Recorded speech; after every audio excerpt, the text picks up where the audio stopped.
I go to Nerf Shabbos. This week's parsha is Parshas Chukas. And Parshas Chukas, we have the a little bit difficult to understand parsha of the Nechash HaNechoshes, the copper snake.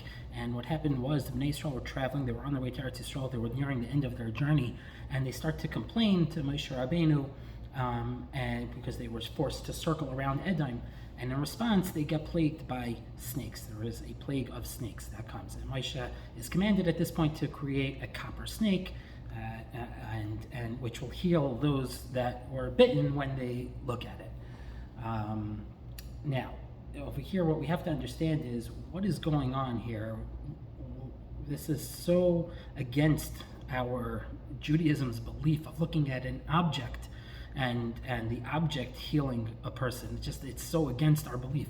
So of course we know that first of all we have to understand why Bnei Yisrael were complaining now. Why are they complaining about the way now? That they said we've had enough. Why now? What changed? So the answer is, what changed is that Aaron HaKohen had died. Aaron HaKohen died.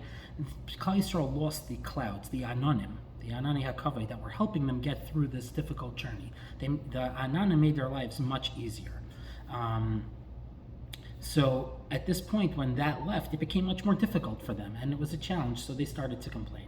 And this is why Hashem sends the snakes and tells Moshe to solve this problem of the snakes in this unique way. Why? These snakes aren't going away. What's going on here? They're here to stay, right? So what we have to try to think of the snakes as a general, the snakes are not snakes. There are challenges that come up. It's teaching us a lesson.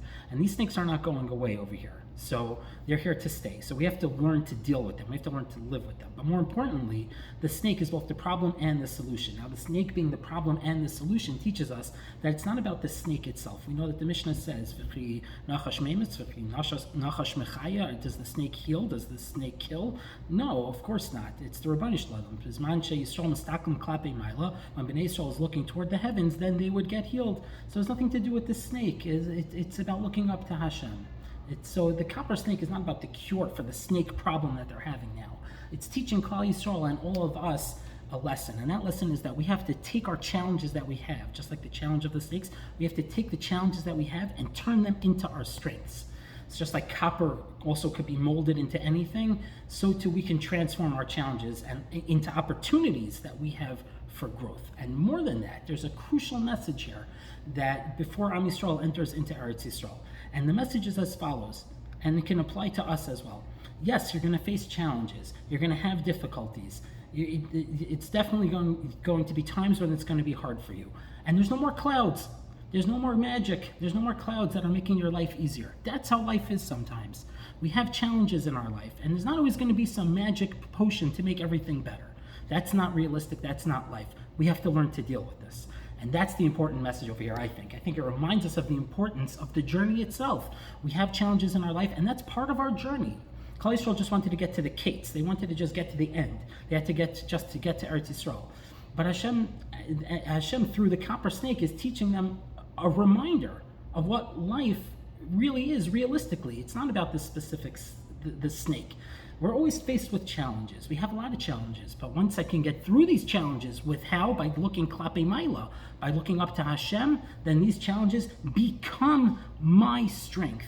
And I think that's the lesson that we could all take. We all have challenges in our life. Life's not always easy, and whether big or small, whatever it is, it's part of our journey. It's part of our road. It's part of our challenge. So we take this challenge. What are we going to do with it? The very challenge that we have to turn into the refuah. Just like they had a challenge of snakes, and the snake is what healed them, that's what we have to do in our life. We have challenges in our life. We have to take those challenges and make it part of our journey and make it part of us, that the challenges that we face are the very things that are going to make us stronger. Have a wonderful Shabbat.